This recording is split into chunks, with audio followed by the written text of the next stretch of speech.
कम से कम 13 करोड़ जनता के बारे में कम से कम जो अच्छा सोच सकते, अच्छे बोल सकते, उन्हीं के हाथों में बिहार रहना चाहिए। तो इसके लिए बिहार का जनता मान लिए कि नीतीश जी रिटायरमेंट का समय आ चुका है। अभी बिहार जो है वैसे भी ब्यूरोक्रेट चला रहे हैं, नीतीश जी का कोई कंट्रोल नहीं है, भ्रष्टाचार फैला हुआ है। कहीं पे भी थाना ब्लॉक में जाइए, सीओ के पास जाइए, जमीन का मोटेशन करने के लिए जाइए, वहाँ पे बगैर पैसे लिए कोई काम नहीं होता। बहुत ही अच्छा माहौल है, जनता के बीच में बदलाव का लहर दिख रहा है। जैसे हम लोग वोटर अधिकार यात्रा में निकले और जनता रोड पे उतरे थे, उसी तरीके से आप देखिए हम लोग जनसभा में किस तरीके से उमड़ा हुआ है भीड़। और मजबूत ये साफ दर्शाता है कि एनडीए सरकार को उखाड़ फेंकने के लिए सभी जाति, सभी धर्म, सभी वर्ग के लोग मजबूती से जुटा हुआ और युवा सरकार देखना चाह रहे हैं। अब देख रहे हैं कि नीतीश जी अस्वस्थ हो चुके हैं, वो क्या बोलेंगे, कैसे करेंगे, क्या करेंगे, उनको खुद को पता नहीं है। तो इसलिए बिहार के जनता का भविष्य जो है मुख्यमंत्री जी के हाथों में नहीं रह सकता है, क्योंकि कम से कम 13 करोड़ जनता के बारे में कम से कम जो अच्छा सोच सकते, अच्छे बोल सकते, उन्हीं के हाथों में बिहार रहना चाहिए। तो इसके लिए बिहार का जनता मान लिए कि नीतीश जी रिटायरमेंट का समय आ चुका है। अभी बिहार जो है वैसे भी ब्यूरोक्रेट चला रहे हैं, नीतीश जी का कोई कंट्रोल नहीं है, भ्रष्टाचार फैला हुआ है। कहीं पे भी थाना ब्लॉक में जाइए, सीओ के पास जाइए, जमीन का मोटेशन करने के लिए जाइए, वहाँ पे बगैर पैसे लिए कोई काम नहीं होता है। तो इसके लिए बिहार का जनता उब चुका है। समय सब लोग चाह रहे थे बदलाव, लेकिन इस बार मौका आ गया जनता के, वो जनता इस बार बदलाव करेगी। अभी हमने अमित शाह जी का भी स्टेटमेंट हमने सुना, उन्होंने कहा कि बिहार में फैक्ट्री लग ही नहीं सकता है क्योंकि ज़मीन नहीं है।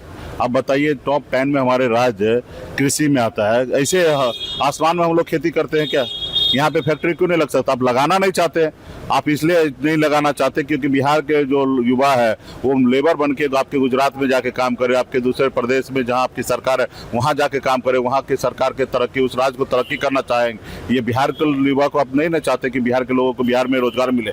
फैक्ट्री क्यों नहीं लगेगा? आप सत्ता छोड़िए, देखिए हम लोग कैसे फैक्ट्री लगाते हैं। नहीं, निश्चित तौर पर आप पिताजी के दम पे ही बेटा होता है, और तेज प्रताप जी भी है, वो लालू जी के ही दम पे है, और इसमें क्या गलत है? देखिए उन लोगों को बारे में क्या करना है, वो लोग नफरत की राजनीति करती है, वो लोग भाई भाई को लड़ाना चाहता है, धर्म का चोला पहनकर धर्म एक दूसरे धर्म को लड़ाना चाहता है, विकास की बात ही नहीं करते।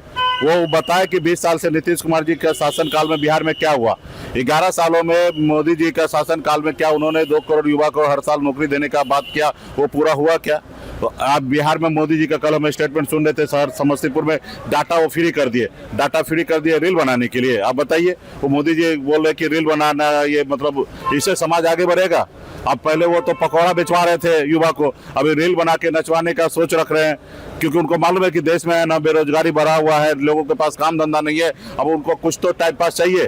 तो टाइम पास में उन्होंने निश्चित तौर पे डाटा इतना सस्ता कर दिया है कि लोगों के पास एक युवा को 5-6 घंटा 7 घंटा है ना मोबाइल पे चला जा रहा है, उनको पता नहीं चलता कि मैं काम कर रहा हूँ कि नहीं कर रहा हूँ, खा रहा हूँ, पी रहा हूँ, हमारे बच्चे कैसे रह रहे हैं, उसको फिक्र ही नहीं हो रहा, क्योंकि वो मोबाइल पे ही टाइम पास कर रहे हैं। और ये जानबूझ के खासकर गरीब पिछड़ा दलित को इस तरीके से बनाने का है। अगर मोदी जी में थोड़ा हिम्मत है ना तो 10 दिन के लिए इंटरनेट बंद करके दिखा दे, ये देश का इंटरनेट बंद कर दे, तब पता चलेगा कि मोदी जी कि देश के युवा क्या चाहेगा और कैसे मोदी जी को कुर्सी से उतारेंगे, देश के युवा चाहेंगे।